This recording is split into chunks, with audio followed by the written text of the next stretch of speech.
मुगल साम्राज्य एक ऐसा नाम जिसने भारतीय उपमहाद्वीप का पूरा इतिहास ही बदल कर रख दिया। आज के इस एक्सप्लेनर में हम ठीक इसी 300 साल लंबे महाकाव्य को खंगालने वाले हैं। बाबर की वो पहली तोप से लेकर अकबर की कूटनीति, शाहजहां के बनाए ताजमहल और अंत में बहादुर शाह जफर के उस दर्दनाक पतन तक, सब कुछ। तो बिना देर किए चलिए सीधे इतिहास के पन्नों में उतरते हैं। इस पूरे सफर को आसान बनाने के लिए हम इस कहानी को 6 अलग-अलग हिस्सों में बांटकर देखेंगे। साम्राज्य की शुरुआत से लेकर उसके विस्तार, स्वर्णिम युग और फिर उस भारी पतन तक। शुरुआत करते हैं पहले हिस्से से। साल 1526 मध्य एशिया से चंगेज खान और तैमूर का एक वंशज बाबर हिंदुस्तान की तरफ कदम बढ़ाता है और बस यहीं से पूरी कहानी पलट जाती है। 1526 के पानीपत के पहले युद्ध के इन आंकड़ों पर गौर करते हैं। एक तरफ इब्राहिम लोदी की 1 लाख सैनिकों और 1000 हाथियों वाली विशाल सेना खड़ी थी, और दूसरी तरफ बाबर के पास सिर्फ 12,000 सैनिक थे। कोई मुकाबला ही नहीं दिखता, है ना? लेकिन यही तो खेल हुआ। बाबर ने अपनी कम गिनती की भरपाई तुर्की तोपों और तुलुगमा नाम की एक बेहद खास घेराबंदी रणनीति से कर दी। भारत के युद्ध के मैदान में पहली बार इतने बड़े पैमाने पर बारूद गरज रहा था और लोधी की विशाल सेना वहीं ढेर हो गई। जीत का ये सिलसिला यहीं नहीं रुका। बाबर की रफ्तार वाकई हैरान करने वाली थी। 1526 में पानीपत, 1527 में खानवा में राणा सांगा को हराना, फिर 1528 में चंदेरी और 1529 में घाघरा। 1530 में अपनी मृत्यु से पहले सिर्फ 4 सालों के अंदर बाबर ने इन 4 भयंकर युद्धों के जरिए उत्तर भारत पर अपनी पकड़ बिल्कुल लोहे जैसी मजबूत कर ली थी। अब आते हैं कहानी के दूसरे पड़ाव पर। जो साम्राज्य बाबर ने इतनी तेजी से खड़ा किया था, उसके बेटे हुमायूं के आते आते वो ताश के पत्तों की तरह बिखरने की कगार पर आ गया।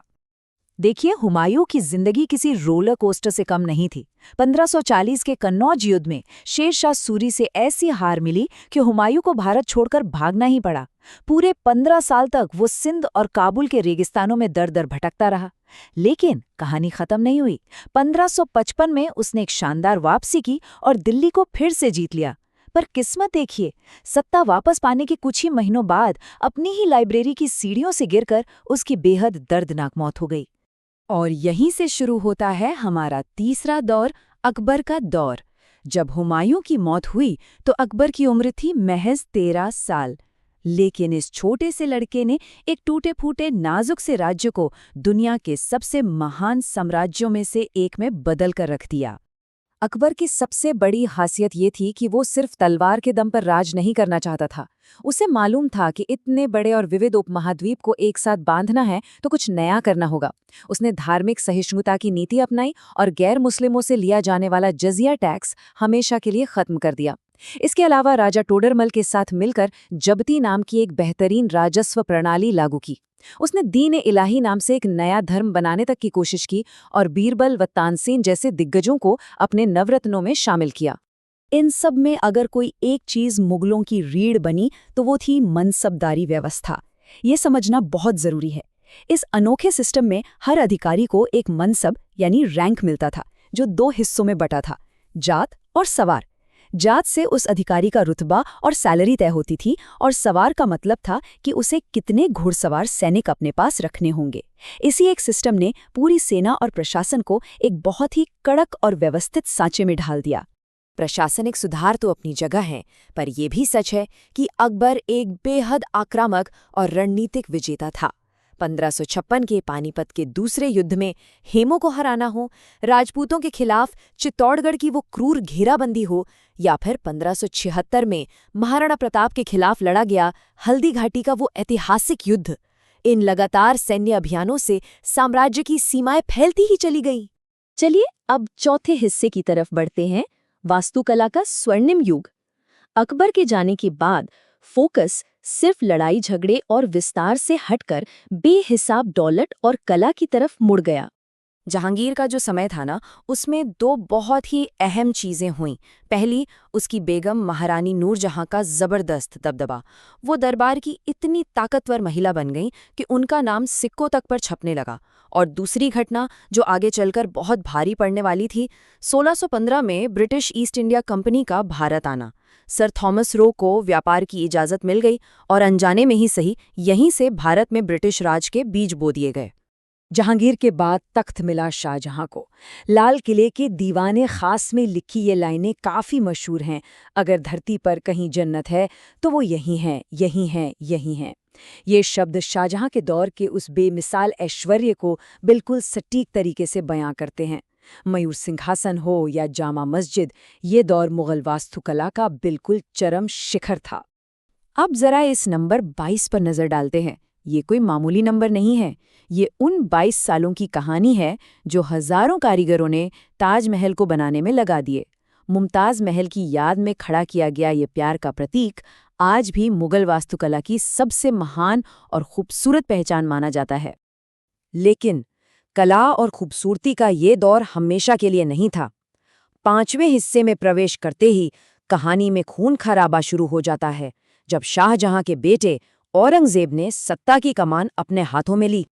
औरंगजेब का गद्दी तक पहुंचने का सफर किसी आम उत्तराधिकार जैसा बिल्कुल नहीं था। ये एक बेहद खौफनाक और क्रूर राजनीतिक दांवपेच था। 1658 में उसने अपने ही पिता शाहजहां को आगरा के किले में कैद कर दिया और फिर एक भयंकर युद्ध में अपने भाई दारा शिकोह को हराकर तख्त पर कब्जा जमाया। सत्ता की ऐसी भूख इतिहास में कम ही देखने को मिलती है। अब एक बेहद दिलचस्प ऐतिहासिक आंकड़े पर बात करते हैं जो वाकई चौंकाने वाला है। इतिहास में औरंगजेब की छवि एक बेहद सख्त और रूढ़िवादी शासक की रही है, लेकिन आंकड़े बताते हैं कि असल कूटनीति में उसके प्रशासन में हिंदू मनसबदारों यानी अधिकारियों की संख्या पूरे मुगल इतिहास में सबसे ज्यादा थी, लगभग 33%।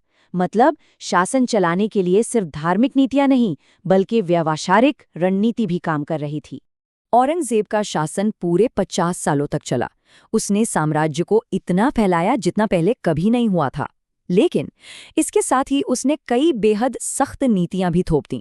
दरबार में संगीत पर पाबंदी लगा दी, जजिया टैक्स वापस ले आया और सिखों के 9वें गुरु तेग बहादुर जी को मृत्युदंड दिया। ऊपर से दक्कन में शिवाजी और मराठों के खिलाफ जो अंतहीन और खर्चीले युद्ध उसने छेड़े, उन्होंने तो उस साम्राज्य की जड़ों और खजाने दोनों को खोखला करके रख दिया। तो अब एक बहुत ही सीधा और बड़ा सवाल दिमाग में आता है। 1707 में औरंगजेब की मृत्यु के तुरंत बाद इतना ताकतवर, इतना विशाल और अमीर साम्राज्य अचानक ताश के महल की तरह भरभरा कर कैसे गिर गया? और यही सवाल हमें ले जाता है हमारे आखिरी अध्याय की तरफ। आइए देखते हैं कि कैसे सदियों की विरासत, कमजोर लीडरशिप और बाहर से हो रहे लगातार हमलों के बोझ तले दम तोड़ देती है। पतन का यह सिलसिला किसी महाशक्ति के फ्री फॉल यानी सीधे नीचे गिरने की कहानी है। 1707 में औरंगजेब गया और फिर 1739 में ईरान के नादिर शाह ने दिल्ली में जो खून खराबा किया और मयूर सिंहासन लूटा, उसने मुगलों की कमर ही तोड़ दी। रही सही कसर 1764 के बक्सर के युद्ध ने पूरी कर दी, जब मुगलों की हार हुई और वो पूरी तरह से अंग्रेजों की कठपुतली बनकर रह गए। और इस महाकाव्य का आखिरी पन्ना 1857 में पलटता है। बहादुर शाह जफर, जो एक बुजुर्ग शायर थे और सिर्फ नाम के बादशाह रह गए थे, उन्हें 1857 की क्रांति का नेता मान लिया गया। पर अंग्रेजों ने इस विद्रोह को बेरहमी से कुचल दिया और जफर को रंगून निर्वासित कर दिया। और इसी एक झटके के साथ 300 साल पुराने उस विशाल मुगल राजवंश का हमेशा के लिए अंत हो गया।